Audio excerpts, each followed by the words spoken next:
Hey there, guys. Well, I guess this will be system test number 26. So yeah. So I think for this system test, I do have the setup a bit differently now. So I think this will look more cooler than the way it was when I was doing the system test video. So yeah. So yeah. So for the pole station, I have my Honeywell 5140 MPS. I haven't used this pole station in a while, and this was the pole station I was using the most when I did my earlier system test because, this was the pole station. This was the first pole station that comes with a key that was conventional because the first one that did came with a key, which was the very first one, the game well was adjustable, but I didn't know how to turn to conventional back then. So yeah, so since it's been a while, I decided to use this pole station. And if you're wondering why I have the key, that's kind of stuck in like that, well, it's very hard to pull it out. And I kind of noticed that the key kind of bends a little bit when I pull it out, and that is kind of a concern because if that key breaks and a piece of it's stuck in it, well, I can't get the pole station. I can't reset it, and it's stuck in there, so I have to use excessive force to get it out,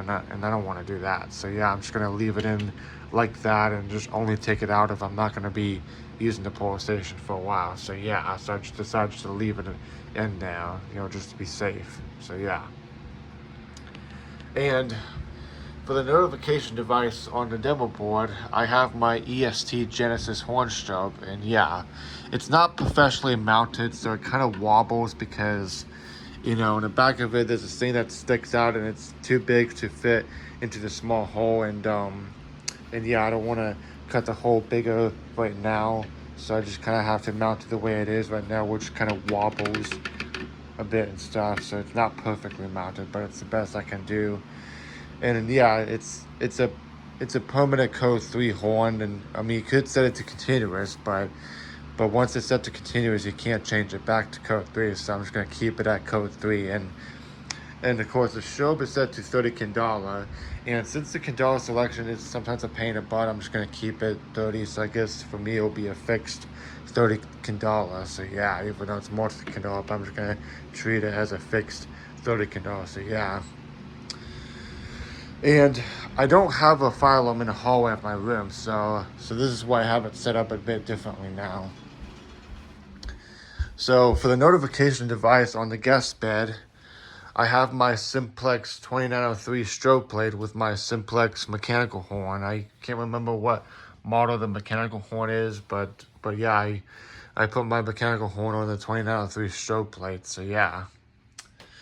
So yeah. And I don't have the fire alarm in the hallway, the actual hallway, so this is why I set up differently now.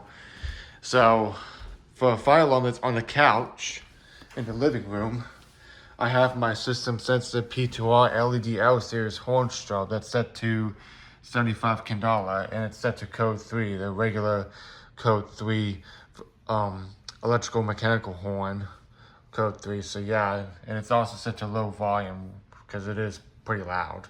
So yeah.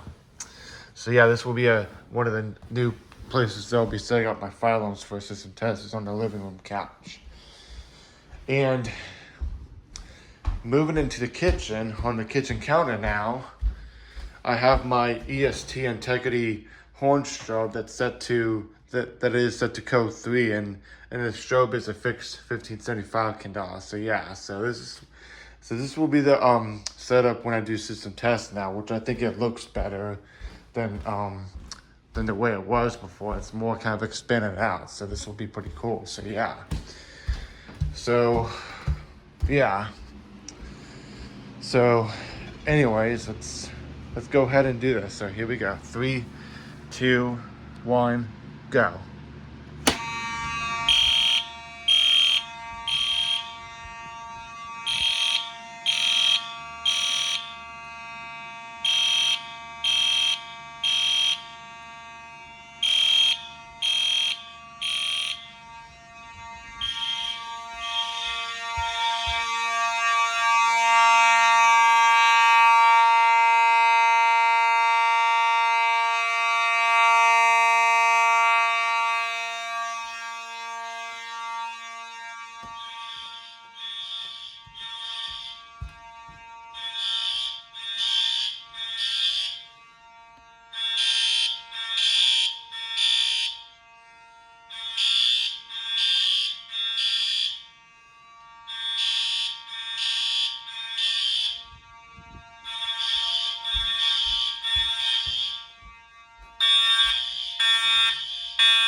So yeah, so that was system test number 26. So yeah, so I hope you guys enjoyed it. So thank you guys for watching.